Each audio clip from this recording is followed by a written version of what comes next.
All right, today is the day, and we like to mix things up a little bit so that things don't get just a little too ordinary in these videos. So today I'm going to take you on a little tour.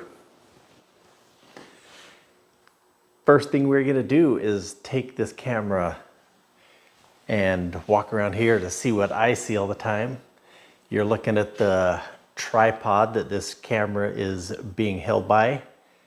This little monopod is a rolling mechanism, makes it easy for me to put it in position quickly because the biggest pain of the whole process of YouTube is setting up a camera when you just want to get to work. So this is what I'm looking at when you're looking at me. But anyway, we're going to take you on a little tour of the shop today so you get an idea of the work environment here. And I've decided to do this without cleaning the shop up, just so you can see what it looks like when things have gotten to a stage where all the projects are growing on top of each other. It's time for me to move things out, but this is it in the middle of the mess. So I really hate it when I see videos where you get this shaky handheld camera thing, but I think it's the only way to get the real effect of what things like in here. So let's take a look around at the shop. We're also going to see some projects as well today, but here we go on our little tour. So this room, mostly my wife's domain. We call it the craft room / office, and she likes to sew. I'll build cars, and we work together on this machine. Coming up one day, hopefully, leather sewing on the industrial machine. But here's the part that's the office. Her side, my side. This is where all the real work happens. I work here at this station. I'll try to zoom out so you can see what's going on here. I work in two different computers. One 64-bit machine that runs Fusion 360. And then I can switch to my other computer that runs my AutoCAD, where I mostly just do some simple two-dimensional drawing, just so that I get dimensions correct. Digitizer over here for doing artwork. A lot of sitting down, bringing parts in here to measure so I know how big things are to go into the project. On this side, this is my electronics workstation. And coming up so I can get organized, whiteboard there as I get some help to manage the social media side of this thing.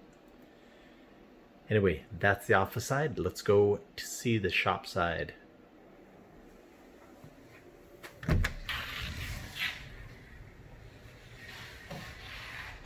Now I got zoomed out here pretty good so you can get a better view of this thing. This is what you see in most every video, but I'm usually zoomed into one corner of the room or the other. This room, about 28 foot square, going from this side. And to keep it somewhat organized, although in this video you're gonna say, what a mess, because it's pretty busy right now, lots of projects stacking up, but I do have this elevator system that takes up into a storage room above this room where I can keep the room fairly clean by having that storage area up there. I keep a couple of small machines on hand, drill press, milling machine, not much of a milling machine, more of a glorified drill press, and then back there behind a couple of molds, a little baby lathe. Turns all the stuff you could need for building small parts. Anything bigger, send off to somebody who knows what they're doing. Then of course you see the car getting assembled there. Back into this side. Back behind the 3D printer there.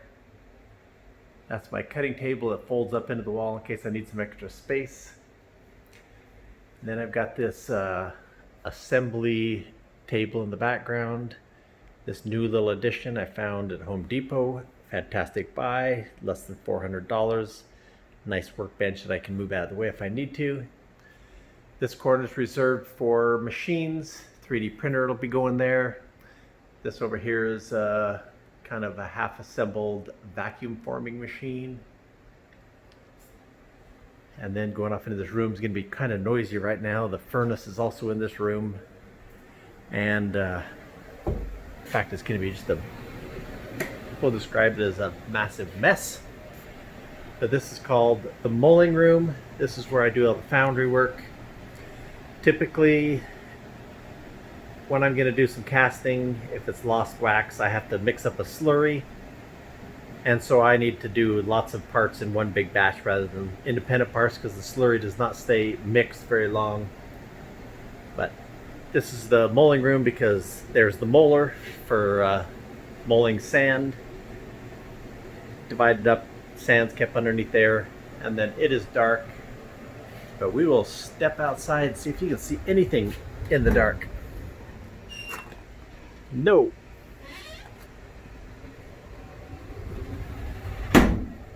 We'll go on to the other side. So you've seen in other videos the car being moved from one room to the other, and these three doors here actually panels that fill a hole into this other room here that usually gets commandeered by my son. Of course it is right now very much commandeered. He is building a drift car, has it in here doing some suspension work to it. So we call this the lift room because I guess you can see in there is a hydraulic lift. I also use this for a paint booth. That's why the doors behind me have the big filters in them. And then you've seen this corner a lot, welding. This is anything in here can be detached and moved out of here when I'm ready to paint, clean up the room, and use it for a paint room. Here's the rest of today's video right there. And the rest of this video is taking a look at a couple of projects. The first one being here that I have had to make a little bit of adjustment in my front subframe. Have to change the tube for the front sway bar. These use these Ford torsion bars, and there was a little bit of a clearance problem in where that thing was intersecting, and maybe a little bit of a interference problem with the front control arm. And I'm changing the pickup point. Rather than attaching to the control arm, it's going to be attached to the push rod. So making adjustments by moving that tube. And to do that, I just had to duplicate the original tube and move it down 8 inches. So putting these little rings on the end of the tube, just like the original one, they're going to be the little flange that helps capture the urethane bushing that'll hold that sway bar rod that goes through the tube.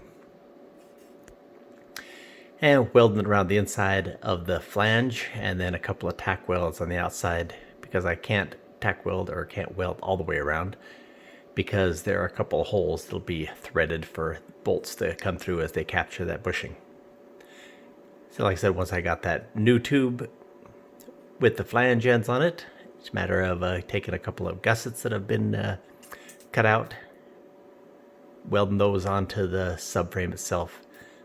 And as you can see, like this is just a duplicate of the original tube above it. And I'll just be using that original tube, the little flanges on it. That'll just be adapted to hold the sheet metal for my crash structure radiator mounts. Anyway, not worth the whole project in going through and making this a complete video. Just a little short video here within this one to show you the little adaptation I had to do.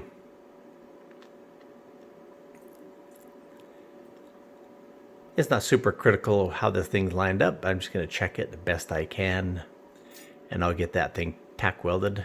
Like I said, lots of components on this thing now tack welded in place. One day I'm going to have to break down and do a whole day of welding on these subframes. Another project that will be a full video coming up in the future is I'm building myself a new 3D printer. Now, I haven't shown you the printer, the old one. It used to be this old Delta style printer, but it had a little problem in the long arms of that Delta printer would get into a little vibration mode when it started moving fast, and just wasn't accurate enough to what I needed. End up giving it to some young teenager to start him on his life of 3D printing. But anyway, I'm building this one a little bit different. Rather than go with the Delta style, I'm using a regular XYZ table. Building it out of sheet metal and extrusions. Found these corner extrusions at the local metal scrapyard. using those. Then had the sheet metal all water jet cut out with slot and tab construction, and hundreds of these little 1/8 inch holes. I just have to follow the pilot hole from my my water jet cutting and drill through my extrusions and rivet the whole thing together. So like I said, this thing will be riveted and bolted with some custom extrusions that are really popular in 3D printers and other machine building.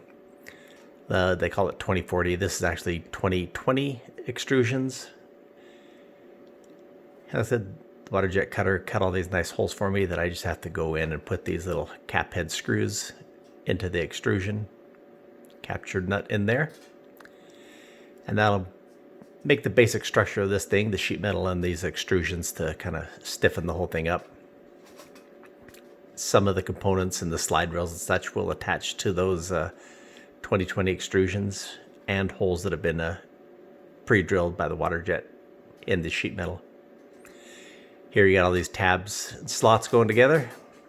Anywhere where there's a tab and slot, taking it in, putting a TIG weld bead along those tabs to tie those pieces together. Like I said, it's going to be a full video of building this printer. But as for now, just kind of a sneak peek. I know it's been taking a little bit of my time because I've got some projects coming up. I really need this printer running again for me. A part of a tour of the shop always comes to what's actually going on in the shop. Have here friend Craig Adams, aerospace engineer.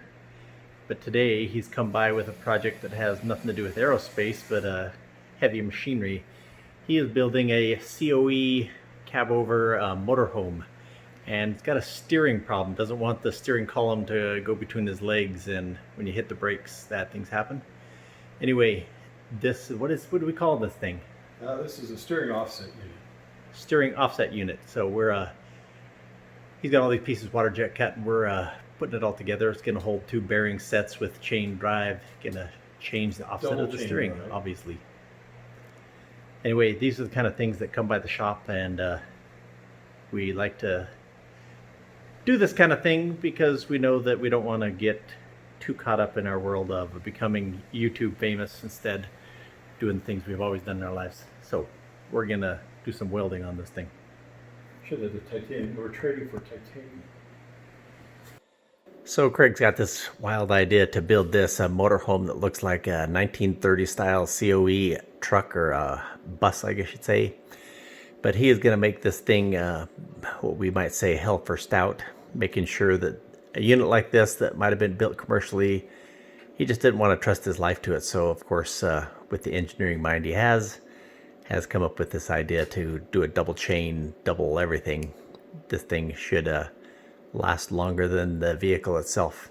But we're just going to get it all tacked together so he can take it back and try some more internal components, get things ready, and maybe we'll bring it back and we can finish up the welds. All right, so Craig just left. I didn't expect payment, but I've been paid in treasure. Better than gold. Struts off of a fighter jet, titanium strut rods. The perfect thing. I've got these little lower quarter panels that need a brace coming off of the bottom of the panel up to the front subframe. What better than a titanium strut rod? I tell you, better than gold in payment. All right, back to the tour.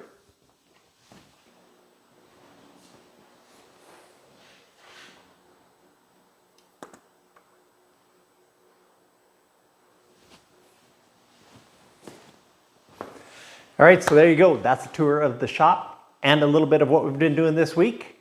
Anyway, thanks for stopping by. Come back and see us again.